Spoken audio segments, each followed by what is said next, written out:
Baik, Assalamualaikum warahmatullahi wabarakatuh. Perkenalkan kami dari kelompok 4 akan mempresentasikan solusi dari matkul etika profesi yang kami ajukan itu berjudul Project Puspa, Pusat Pasar, merupakan platform sinergi supply chain pasar berbasis AI. Nah, sebelumnya perkenalkan, saya Delia dengan NIM 18723101 dan rekan saya, Maria Shelina Inci dengan NIM 187231006.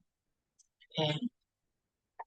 Baik, jadi pada UAS Etika Profesi kali ini kami memilih kasus pertama yaitu berjudul Pemerintah Kabupaten Lombok yang menutup gerai Alfamart. Nah, jadi di sini latar belakang dari kasus ini adalah pemerintah Lombok Tengah menutup 25 gerai Alfamart dan Indomaret itu karena mereka melanggar peraturan daerah nomor 7 tahun 2021 yang mengatur bahwa minimarket harus berjarak minimal 1 kilometer dari pasar rakyat.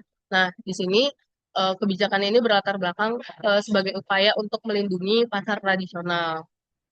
Nah, namun karena di sini minimarket itu dianggap sebagai sesuatu yang mengancam daya saing pasar tradisional. Nah, tapi penutupan minimarket ini berpotensi menyebabkan hilangnya lapangan pekerjaan dan berkurangnya akses masyarakat terhadap kebutuhan sehari-hari. Nah, perlindungan pasar tradisional yang dilakukan oleh pemerintah saat ini berfokus pada lokasi. Jadi, emang di kasus ini kan ditutup karena jaraknya minimal kan harus 1 kilometer. Nah, di sini ditutuplah 25 gerai itu karena melanggar peraturan tersebut.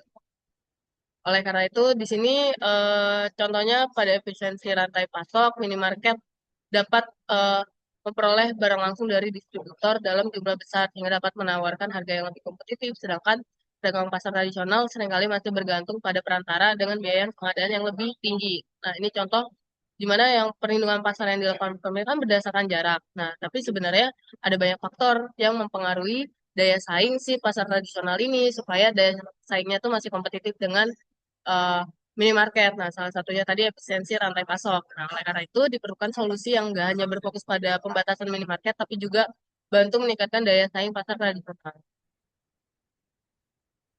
Untuk rumusan masalahnya sebagai berikut. Jadi, masalah etisnya itu menimbulkan dilema. Yang pertama, pedagang pasar kesulitan bersaing akibat ketimpangan teknologi dan efisiensi rantai pasok dibanding retail modern.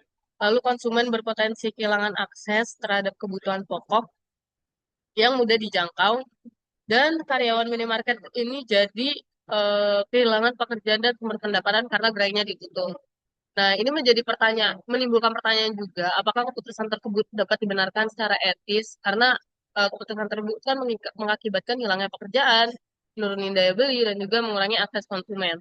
Nah, lalu menjadi pertanyaan juga bagaimana seharusnya pemerintah dan profesional SI dapat merancang solusi teknologi yang mampu eh, menguntungkan semua pihak. Nah, untuk identifikasi pemangku kepentingan dan konflik kepentingan dari kasus tersebut ada berikut, di mana ada 7 stakeholder.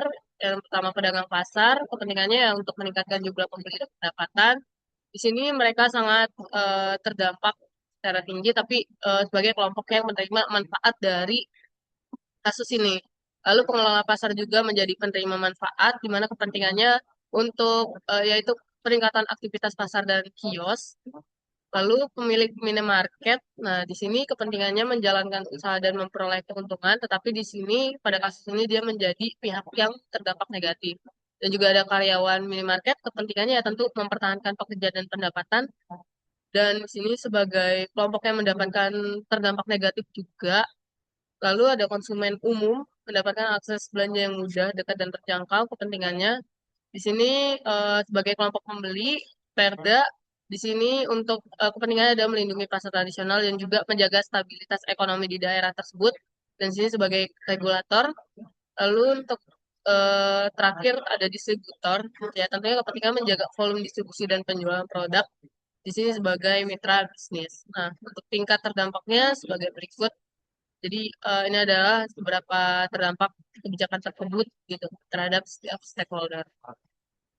Nah, untuk matriks konflik kepentingan, di sini ada dua yang diuntungkan pedagang pasar tradisional dan pengelola pasar tradisional ya tentu karena memang awalnya upayanya untuk melindungi.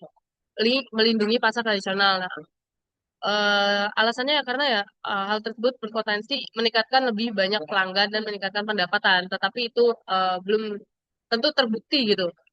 Bisa aja menjadi pedang bermata dua. Nah, di sini justru lebih banyak yang dirugikan, yaitu pemilik, minimarket, karyawan, konsumen umum, dan juga distributor atau pemasok. Nah, jadi alasannya seperti berikut, di mana pemilik berpotensi kehilangan pendapatan, karyawan juga kehilangan pekerjaan, konsumen jadi makin susah aksesnya, makin jauh ke minimarket, dan juga di sini distributor kemungkinan penjualannya akan menurun karena awalnya kan minimarket itu juga ngambil barang dari distributor. Baik, selanjutnya ada analisis menggunakan 4 kerangka etika profesi. Jadi di sini dibagi menjadi 4 kerangka etika profesi. Yang pertama ada utilitarianisme, deontologika, hak asasi, juga keadilan distributif atau roles.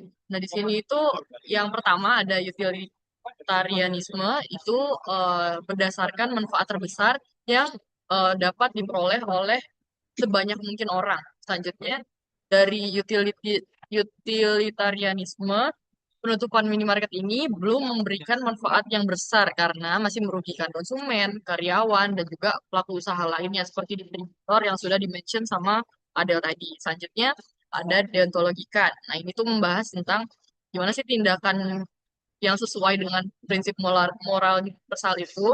Dan di sini tuh analisisnya menutup usaha yang legal demi melindungi pesaing yang sulit dibenarkan sebagai prinsip yang berlaku untuk semua karena yaitu melanggar eh, prinsip moral yang sudah ditentukan oleh universal. Selanjutnya ada hak asasi, di mana dia membahas tentang menghormati hak setiap individu. Di sini dengan adanya kebijakan penutupan minimarket, kebijakan tersebut berpotensi membatasi hak pedagang, konsumen, karyawan, dan juga pelaku usaha secara bersamaan karena merugikan pihak-pihak tersebut.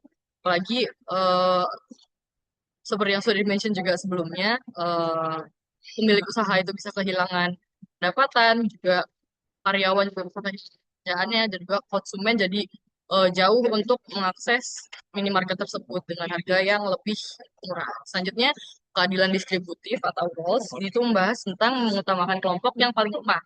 Ini kelompok yang paling lemah yang soroti itu pedagang pasar. Nah, di sini pedagang pasar tradisional memerlukan penguatan posisi tawar agar bisa bersaing secara lebih adil dengan minimarket.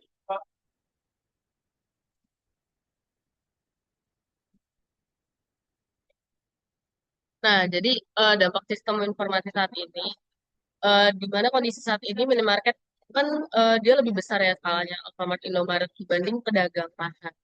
Nah, di sini minimarket menggunakan sistem informasi yang tentunya udah terintegrasi buat mengelola stok, penjualan, dan distribusinya. Sedangkan pedagang pasar tradisional tentu masih banyak mengandalkan pencatatan dan pengadaan barang secara manual gitu. Mereka langsung beli dan juga pencatatannya manual. Itu juga apabila dicatat seringkali tidak tercatat bahkan stok dan lain-lain. Nah, terus juga akses pedagang pasar terhadap distributor dan informasi harga masih terbatas. Juga pengadaan barang sering melalui perantara sehingga biayanya lebih tinggi. Jadi di mana rantai pasok si minimarket ini lebih singkat daripada pedagang pasar. Nah, karena semakin tinggi rantainya kan semakin biayanya tuh kan semakin tinggi gitu. Nah, dampaknya ya ini yang pertama minimarket dapat menawarkan harga yang lebih kompetitif, lebih murah, dan juga ketersediaan produknya lebih terjamin. Karena memang mereka punya jaringan distributor dan rantai pasoknya itu lebih tingkat. Dan selanjutnya di sini efisiensi operasional minimarket lebih tinggi dibandingkan pasar tradisional. Lalu juga ada kesenjangan pemanfaatan teknologi yang ini memperbesar perbedaan daya saingnya dan juga ada ketimpangan persaingan usaha yang mendorong berkurangnya pelanggan pasar tradisional. Jadi kami sangat meng-highlight bagaimana daya saing si pasar tradisional ini kita bisa tingkatkan nih supaya bisa menguntungkan semua pihak karena nutup minimarket itu belum tentu jadi solusi untuk si pasar tradisionalnya bisa terhighlight gitu. Oke, selanjutnya ada rekomendasi solusi sistem informasi yang berkeadilan untuk menyikapi kasus ini. Nah, di sini kami berinovasi adanya PUSPA, yaitu Pusat Pasar. Nah, PUSPA ini merupakan platform berbasis AI yang menghubungkan pedagang, supplier, distributor, dan pengelola pasar untuk menciptakan supply chain yang lebih efisien dan adil. Nah, di sini permasalahan utama kan pasar tradisional bukan eh, pada keberadaan, pada keberadaan minimarket, tapi pada rendahnya daya tawar dan tidak efisiennya rantai pasok. Oleh karena itu, Puspa di sini hadir untuk memperkuat posisi pedagang melalui teknologi. Di sini saya ambil kutipan sedikit. Digital approach enhance transparency and coordination across supply chain. Nah, di sini tuh adanya Puspa itu bertujuan untuk meningkatkan daya saing pasar tradisional tanpa mengorbankan keberadaan minimarket. Oke, selanjutnya ada fitur-fitur utama dari aplikasi Puspa ini. Yang pertama ada collective order. Jadi di sini tuh pedagang bergabung melakukan pembelian yang kolektif. Jadi dengan pembelian yang kolektif itu akan mendapatkan harga khusus atau harga grosir daripada supplier tersebut karena pembeliannya dalam eh, volume yang banyak dan itu akan menguntungkan kedua belah pihak. Si pedagang itu akan mendapatkan harga yang lebih murah dan juga eh, supplier itu diuntungkan karena pembelian dalam volume yang banyak. Terus yang kedua ada express order. Nah, di sini kan kebutuhan dari setiap UMKM ataupun kebutuhan pasar kan beda-beda setiap tokonya.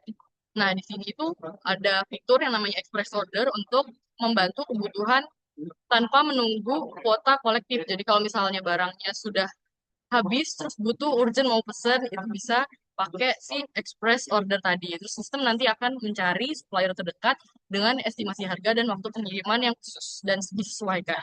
Selanjutnya ada AI supplier recommendation. Ini fitur AI ini akan membantu pengguna untuk memilih supplier berdasarkan harganya, stok, lokasi, dan performa pengiriman. Ini tujuannya supaya eh, pengguna itu menemukan eh, pengiriman yang lebih efektif dan efisien, tentunya dengan harga yang murah juga. Selanjutnya ada dashboard transparansi. Ini tuh menampilkan harga supplier yang real time, riwayat transaksi, dan juga total penghematan barang. Nah, ini biasanya digunakan oleh pemerintah daerah untuk melakukan monitoring daripada proses yang dilakukan pada sistem ini atau proses collective order yang dilakukan dalam Puspa ini. Nah, di sini aktor-aktor yang terlibat ada pedagang, supplier, pengelola pasar, admin posko, dan juga Pemda. Oke, berikut ini merupakan alur sistem dari Puspa. Jadi di sini pedagang akan menginputkan kebutuhannya, terus dia akan mengklasifikasikan apakah itu kebutuhan yang mendesak, apa enggak. Kalau misalnya mendesak, dia akan melakukan express order, lalu akan human approval oleh pengelola. Selanjutnya akan barang itu akan dikirim ke posko untuk ditampung. Jadi posko Puspa ini tujuannya sebagai koperasi sementara untuk menampung kebutuhan dari pasar yang sudah melakukan order kolektif tadi. Selanjutnya, admin akan memverifikasi dan juga nanti akan muncul notifikasi barang siap dan juga nanti para pedagang itu bisa mengambil ke posko tersebut barang-barang yang sudah mereka pesan. Selanjutnya, kalau misalnya tidak mendesak, dia akan masuk pool terlebih dahulu. Jadi di dalam pool itu mereka ngeset istilahnya itu dari supplier itu ngeset berapa sih minimal kebutuhan yang bisa dilakukan order. Maksudnya langsung yang bisa mendapatkan harga grosir itu akan misalnya 50. Kalau misalnya sudah 50 targetnya tercapai, dia AI itu akan milih supplier secara otomatis. Nah, kalau targetnya belum tercapai, dia akan menunggu sampai pool itu penuh sesuai dengan volume pesanan yang dipesan. Selanjutnya sama seperti tadi masih melakukan human approval oleh pengelola. Selanjutnya barang dari supplier akan dikirim ke workshop Vespa. Itu admin akan verifikasi barangnya. Terus kembali lagi pedagang dapat notif barang siap dan mereka bisa mengambil barang-barang yang sudah mereka pesan ke posko Vespa. Selanjutnya semua kegiatan tadi, kegiatan transaksi tadi dapat dilihat di dashboard transaksi yang juga dapat diakses oleh pemerintah daerah untuk memantau secara real time di mana transaksi yang dilakukan dalam sistem Puspa ini. Oke, selanjutnya ada manfaat dari sistem Puspa ini sendiri. Pertama ada harga beli pedagang lebih kompetitif. supply chain lebih efisien, transparansi harga dan transaksi meningkat, daya saing pasar tradisional bertambah, kebutuhan mendesak tetap terlayani melalui express order. Dan di sini merupakan manfaat-manfaat yang dapat diperoleh jika menggunakan sistem pusat tersebut. Dan juga di sini ada akuntabilitas yang dijamin oleh aplikasi ini. Yang pertama ada audit algoritma untuk mencegah bias pemesanan. Terus ada human approval sebelum purchase order dikirim. Selanjutnya ada transaksi tercatat dan bisa diaudit secara real time. Selanjutnya ada rating supplier yang membantu untuk menjaga kualitas pelayanan, untuk membantu juga dalam pemilihan supplier yang tepat supaya pembelian barang menjadi lebih murah dan efektif. Oke, selanjutnya kita tiba di kesimpulan dan saran. Di sini sebagai profesional IT, tanggung jawab yang harus dipenuhi adalah yang pertama, itu merancang teknologi yang tidak hanya efisien, tapi juga adil dan inklusif bagi seluruh kepentingan. Selanjutnya, memastikan sistem digital memiliki transparansi, akuntabilitas, dan tidak menciptakan ketimpangan baru. Apalagi tadi kan ada dashboard yang bisa memantau seluruh kegiatan secara real time-nya. Nah, itu sangat membantu sekali. Selanjutnya, menggunakan inovasi untuk memberdayakan kelompok yang lemah tanpa mengorbankan hak pihak lain. Melalui Puspa ini, sistem informasi berperan sebagai jembatan untuk membangun supply chain yang lebih efisien, transparan, dan berkeadilan. Mungkin sekian presentasi dari kami. Mohon maaf jika ada salah kata atau perbuatan. Wassalamualaikum warahmatullahi wabarakatuh.